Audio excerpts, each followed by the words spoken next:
प्यारे विद्यार्थियों, आप सभी का स्वागत। आज हम BCom part second paper second banking law and practices में आज का जो हमारा टॉपिक है उसके बारे में हम चर्चा करेंगे। आज हमारा जो टॉपिक है आधुनिक बैंकों की संगठनात्मक संरचना का स्वरूप, उसके बारे में चर्चा करेंगे। जैसे कि पूर्व के वीडियो में हमने टाइप्स ऑफ मॉडर्न बैंक्स के बारे में चर्चा कर चुके, जिसमें commercial bank, industrial bank, IFCI, agriculture bank, foreign exchange bank, agriculture cooperative banks, saving banks के बारे में हम पहले चर्चा कर चुके हैं। जैसा कि आपको मालूम है, बैंकों के कार्य के आधार पर, विशिष्टीकरण के आधार पर इसे ऋण या अल्पकालीन या दीर्घकालीन के आधार पर हम पहले चर्चा कर चुके हैं। जो दो भागों में विभक्त है, पहला कॉमर्शियल बैंकिंग और दूसरा इन्वेस्टमेंट बैंकिंग। कॉमर्शियल बैंकिंग यानी बैंक अल्पकालीन ऋण देते हैं, इनके साधन भी सीमित होते हैं, इनकी पूंजी की जो स्रोत है सामान्य अंश पूंजी, जनता से प्राप्त साधन, अल्पकालीन जमाएं आदि होती है तथा ऋणों का आकार भी छोटा होता है और इनको जो कार्यशील पूंजी होती है उत्पादन कार्य को सरलता से और सुविधाजनक उपलब्ध करवाते हैं। अगर हम इन्वेस्टमेंट बैंकिंग की बात करें तो ये दीर्घकालीन साख की पूर्ति करते हैं। इनका जो साधन होते हैं अपेक्षाकृत अधिक होते हैं, इनकी पूंजी होती है वो दीर्घकालीन ऋण, सरकार, केंद्रीय बैंक, विदेशी ऋण, संस्थाओं के ऋण लेकर जुटाते हैं। इनकी फिक्स कैपिटल की जो व्यवस्था होती है वो उद्योगों के निर्माण एवं विस्तार को संभव बनाते हैं। ये आंतरिक मुद्रा भी ऋण नहीं देते, वरन विदेशी मुद्रा में भी ऋण प्रदान करते हैं। आज का हमारा जो टॉपिक है यानी संगठनात्मक संरचना की दृष्टि के आधार पर बैंकों को जो क्लासिफिकेशन किया गया है वो 4 तरह से है। पहला है यूनिट बैंक, दूसरा ब्रांच बैंक, चेन बैंक और ग्रुप बैंक। यानी इन चारों टॉपिक्स के बारे में आज हम चर्चा करेंगे। सबसे पहले यूनिट बैंक यानी इकाई बैंकिंग। इकाई बैंकिंग क्या है? कहने का तात्पर्य है एक ऐसी व्यवस्था जिसमें एक बैंक का कार्य एक ही कार्यशील तक सीमित रहता है, जो स्थानीय आवश्यकताओं की पूर्ति करते हैं। छोटी छोटी जो स्वतंत्र इकाइयाँ होती है उसके रूप में बैंकिंग व्यवस्था के केंद्रीकरण, एकाधिकार का भय भी नहीं रहता। अर्थात हम ये कह सकते हैं इकाई बैंक पद्धति में प्रत्येक स्थायी बैंकिंग संस्था का एक पृथक शासन होता है तथा जिसकी अपनी स्वयं की पूंजी, संचालन मंडल और अंशधारी होते हैं। अगर हम इकाई बैंकिंग के लाभों की बात करें तो पहला है स्वतंत्र व्यवसाय के जो सिद्धांत है उसके अनुसार अनुकूल है। ये स्थानीय कल्याण की दृष्टि से भी ये विशेष जोर दिया जाता है। अकुशल बैंकों की जो समाप्ति हो जाती है उसमें भी बैंकिंग व्यवसाय को कम करता है। कार्यशील पूंजी को बढ़ाते हैं, वित्तीय प्रबंध में सुविधा प्रदान करते हैं, एकाधिकार पर रोक लगाते हैं। अगर हम इसकी हानि की बात करें तो जो जोखिम होते हैं उसके भौगोलिक वितरण में अभाव रहता है, क्योंकि एक इकाई जिस स्थान पर है वहाँ परिस्थितियों से वह बच नहीं सकती। दूसरा है इसकी जो हानि है धन स्थानांतरण में कठिनाई। तीसरा है असंतुलित विकास और चौथा है सरकारी नियंत्रण कठिन एवं व्यवहारपूर्ण। अर्थात हम ये कह सकते हैं बड़े पैमाने के जो लाभ होते हैं उनसे वंचित रहना पड़ता है। दूसरा है हमारा ब्रांच बैंकिंग। ब्रांच बैंकिंग की हम बात करें तो ये एक ऐसी व्यवस्था है जिसमें एक बैंक कंपनी की अनेक शाखाएं देश के विभिन्न क्षेत्रों या विभिन्न भागों में फैली होती है। ये अलग अलग शाखाएं स्वतंत्र बैंक न होकर मुख्य बैंक की ही शाखाएं होती है। शाखा बैंक की तुलना एक बड़े पेड़ से भी की जा सकती है जिसमें तना अनेक होती है, यानी शाखाएं अनेक होती है और शाखाओं का जो प्रबंधन होता है, उसका मार्गदर्शन होता है, नियंत्रण होता है, नियमन होता है, ये सब मुख्य कार्यालय में होता है। अगर हम इसके एडवांटेज की बात करें तो पहला है बड़े पैमाने के लाभ, दूसरा है धन का सरल एवं सस्ता हस्तांतरण हो जाता है, तीसरा जो पॉइंट है इसका एडवांटेज में इसके जो जोखिम होते हैं इसकी भौगोलिक एवं व्यावसायिक जो वितरण पद्धति है वो भी सही है। बैंक का संतुलित विकास होता है, वैज्ञानिक मैनेजमेंट कहा जा सकता है और नगद कोषों में बचत में ये सहायक होता है और जो साधनों का जो विनियोग होता है वो भी कुशलतम किया जाता है। बैंकों के फेल होने की इसमें संभावना कम रहती है, सरकारी नियंत्रण में सुविधा रहती है। अगर हम इसके हानि की बात करें तो पहला आता है प्रबंध व निरीक्षण में कठिनाई, दूसरा है अनुचित आर्थिक प्रतियोगिता, और तीसरा है एकाधिकार प्रवृत्ति एवं केंद्रीकरण।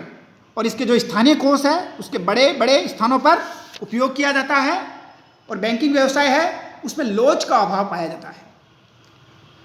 अगर हम बात करें तीसरा चैन बैंकिंग के बारे में बात करें, यानी श्रृंखला या माला बैंकिंग, यह एक ऐसी प्रणाली है जिसमें दो या दो से अधिक बैंकों का एक ही व्यक्ति या व्यक्तियों के किसी एक वर्ग का अधिकार होता है। अर्थात यह प्रणाली अमेरिका में 1920 के आसपास बहुत प्रचलित रही है। 1925 में वहाँ 233 बैंक केवल 133 कंपनियों के अधिकार में थे। 1930 की आर्थिक जो मंदी आई, इसको भारी धक्का पहुँचा। अगर इसके हम गुण की बात करें तो इस प्रणाली में इकाई और शाखा बैंकिंग दोनों के गुण पाए जाते हैं। पहला, वित्तीय साधनों का पूर्ण उपयोग होता है। दूसरा, मैनेजरों की जो सेवाओं का है उसमें समन्वय उपयोग भी लिया जाता है। चौथा होता है कार्य संचालन में मितव्यता। पांचवा, जोखिम का विविधीकरण, और पांचवा होता है केंद्रीय नियंत्रण में विफलता पाई जाती है। अगर हम इसके दोषों की बात करें तो इसमें बैंक एक ही वर्ग का अधिकार होने से बैंकिंग कार्य में स्थानीय आवश्यकताओं के अनुसार लोच का अभाव होता है। दूसरा, सट्टे को प्रोत्साहन मिलता है। तीसरा, निरीक्षण कार्य में कठिनाई होती है। और चौथा, संबंधित अधिकारियों में धोखेबाजी पाई जाती है। चौथा है हमारा ग्रुप बैंकिंग, यानी समूह या वर्गीय बैंकिंग। हम कह सकते हैं इस प्रकार की प्रणाली जिसमें दो या दो से अधिक बैंकों का कार्य संचालन एवं स्वामित्व एक संघ या प्रमंडल के अंतर्गत होता है। यह प्रणाली 1925 से 30 के बीच अमेरिका में विकसित हुई, जो अब तक प्रचलित है। इस प्रणाली में शाखा और इकाई बैंकों के जो गुण हैं वो मिश्रित होते हैं, और संचालन और जो स्वामित्व है वो एक संघ या प्रमंडल के होने में दूसरे स्थान से धन हस्तांतरण सुविधा का हिसाब एक रूपता पाई जाती है। संघ अलग अलग होते हैं। स्वतंत्र बैंकों की जो कार्य प्रणाली है उसमें सुधार की चेष्टा करता है, पर एकीकृत स्वामित्व के दोषों का प्रभाव भी होता है। अर्थात इसका जो पहला दोष है वो है एक बैंक अकुशलता का कुप्रभाव दूसरे बैंक पर पड़ता है, और दूसरा इसका जो निरीक्षण व्यय है वो भी बढ़ता जाता है, और तीसरा भ्रष्टाचार की गुंजाइश रहती है। अब हम बात करते हैं बैंकिंग व्यवस्था की कौन सी प्रणाली श्रेष्ठ है और वो क्यों है। हम जानते हैं कि एक अच्छी बैंकिंग प्रणाली वह होती है जिसमें बचतों को प्रोत्साहन, साख पर संपूर्ण नियंत्रण, बचतों और समुचित उपयोग और विभिन्न बैंकों में पर्याप्त सहयोग हो।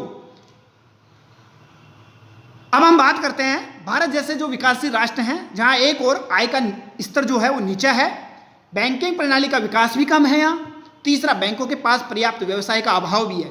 ऐसी स्थिति में शाखा बैंकिंग प्रणाली ही उपयुक्त है।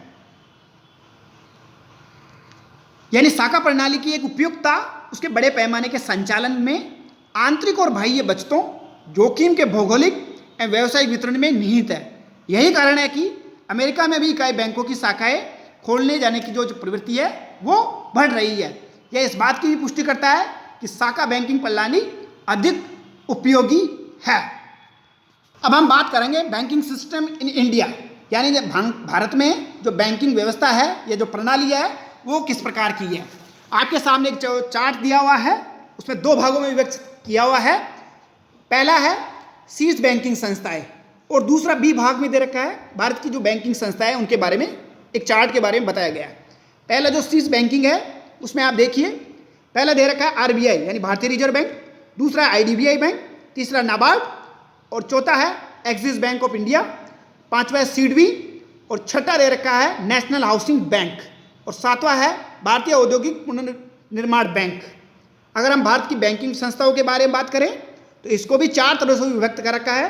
पहला कॉमर्शियल बैंक है, दूसरा कोऑपरेटिव बैंक्स है, तीसरा कोऑपरेटिव एग्रीकल्चर बैंक्स NRDB जिसे कहते हैं, और पांचवा है इंडस्ट्रियल डेवलपमेंट बैंक्स। अगर हम कॉमर्शियल बैंकों में भी बात करें तो वो भी छह तरह से विभक्त है। सार्वजनिक क्षेत्र के बैंक, निजी क्षेत्र के बैंक, विदेशी व्यापार बैंक, क्षेत्रीय ग्रामीण बैंक, लघु वित्त बैंक और भुगतान बैंक। सार्वजनिक क्षेत्र की जो बैंक है वो भी स्टेट बैंक ऑफ इंडिया, दूसरा है भारतीय औद्योगिक विकास बैंक, और राष्ट्रीयकृत बैंक्स। फिर है सहकारिता बैंक्स, इसके बारे में भी दे रखा है, वो भी 4 तरह से विभक्त है। पहला राज्य जो सहकारी बैंक है वो, नंबर 2 केंद्रीय जिला सहकारी बैंक, और तीसरा प्राथमिक ऋण सहकारी समितियां, और चौथा है शहरी सहकारी बैंक। अगर हम बात करें cooperative agriculture and RDB banks की, वो भी 2 तरह से विभक्त है। पहली राज्य सहकारी कृषि एवं ग्रामीण विकास बैंक, दूसरा प्राथमिक सहकारी कृषि या ग्रामीण विकास बैंक। अगर हम इंडस्ट्रियल डेवलपमेंट बैंक्स की बात करें तो ये भी 2 क्राइटेरिया में विभक्त है। पहला अखिल भारतीय स्तर की बैंक और दूसरा राज्य स्तर की बैंक। तो अखिल भारतीय स्तर बैंक वो भी 2 तरह से है।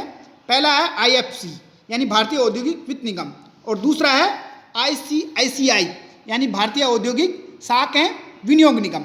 अगर राज्य स्तरीय बैंक्स की हम बात करें वो भी 2 तरह से विभक्त है। पहला राज्य वित्त निगम और दूसरा राज्य औद्योगिक विकास निगम। कहने का तात्पर्य यह है, भारत में जो बैंकिंग प्रणाली है वो आर्थिक विकास पर और बैंकिंग व्यवस्था पर काफ़ी निर्भर करती है, जिसको हम इस प्रकार से आसानी से सरलतापूर्वक समझ सकते हैं। अब हमारे इस टॉपिक में आज हम इतना ही चर्चा करेंगे। कल के टॉपिक में हमारी जो बैंकों के यानी जो कार्य है, यानी आधुनिक बैंकों के जो कार्य है, यानी फंक्शन ऑफ मॉडर्न बैंक्स, उनके बारे में चर्चा करेंगे।